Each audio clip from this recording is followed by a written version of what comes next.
Hello guys, welcome back to our channel. இன்றைக்கி நம்ம வீடியோவில் என்ன பார்க்க வரோம் பார்த்தீங்கன்னா, நம்மளை ஒரு எனிமி அடித்து எமௌண்ட் போட்டு வந்துருப்பாங்க. அந்த எனிமிக்கு ஒரு தரமான ரிவெஞ்சு கொடுத்துருப்பாங்க. தரமான ரிவெஞ்சை பற்றி தான் பார்க்க போகிறோம். சரி வாங்க கைஸ், நம்ம ஸ்ட்ரைட்டாக வீடியோக்குள்ளே போயிடலாம். கேம் வாய்ஸ் மூலியமாக நான் பேசுகிறேன் கைஸ். இதோட என்னோடய வாய்ஸ் முடிஞ்சிடும். இங்கே ஒருத்தனும் ஓரியனை போட்டு கத்த விட்டுக்கு இருக்கண்டா. அவனும் கத்திக்கிட்டே இருக்காண்டா. ஆஸ்கார் கேரக்டர் போட்டான்டா டி. ஆனால் நான் டேமேஜ் தான் போல டி. அடிச்சே விட்டான்டா டி. ஓரியானை போட்டு கத்த விட்டு அவனை வெறியாக்கிட்டேன்டா. டி எமௌண்ட் போட போகிறான்னு நினைக்கிறேன்டா. எமௌண்ட் போட்டான்டா. எமௌண்ட் போட்டான்டா. அந்த மேட்ச் ஐஸ் அடிச்சு அவனுக்கு ஒரு ரிவெஞ்சு கொடுத்தான்டா கரெக்டாக இருக்கும். எனக்கே எமௌண்ட் போட்டான். இந்தா இருக்கான்டா டி. அவனை திரும்படி ஓரியான் போட்டு அதே மாதிரி கத்த விட போகிறேன்டா. வரமாட்டான்டா. திரும்படி அவன் பக்கத்துலேயே வரமாட்டான்டா. வாடா வாடா வாடா அடி. வந்துட்டான்டா. பக்கத்தில் வந்துட்டான்டா. குளோவால்குள்ளே லாக் ஆகிட்டான்டா டே. அவன் டே டவுன்டா டி. அவனுக்கு சரியான ஹெட் ஷாட் ரெடி.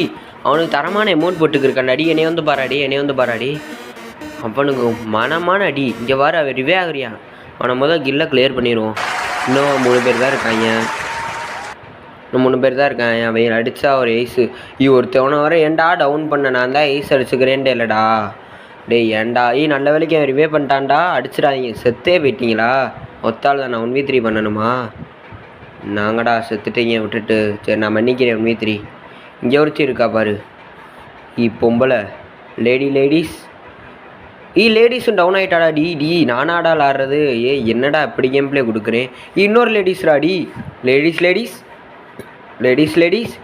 இவளுக்கு சரியான ஹெட் ஷாட் டி. இவ்வளோ டவுன் ஆகிட்டாடா டி. என்னடா நானாடா கேம் பிளே கொடுக்குறேன்? எனக்கே தெரிலடா. நானா விளாட்றேன், நீ தானே விளாட்றேன் ஐடியிலேருந்து. என்னடா எனக்கு இப்படி கேம் பிளே வந்துருச்சு ஆத்தாடி. இனிமேல் எவன் கண்ணில் சிக்னால் அடி தான். கொடுத்துட்டான்டா டி. ஜஸ்ட்டு மிஸ்ரா டி. கொஞ்சம் லைஃப் தான்டா இருக்கு. ஐயோ அடிச்சிடணும் அவனை எப்படியாவது டி. அடிச்சிடணும்டா டி. வேண்டுங்கடா அவனை எப்படியாவது அடிக்கணும்னு வேண்டுங்கடா டி. வெளியே வர மாட்டான்டா டி. அடிச்சாச்சுடா அவனை டி. எய்ஸ்டா டி. தரமான ரிவெஞ்சுடா அவனுக்கு. அவன் மனசே வருத்திரு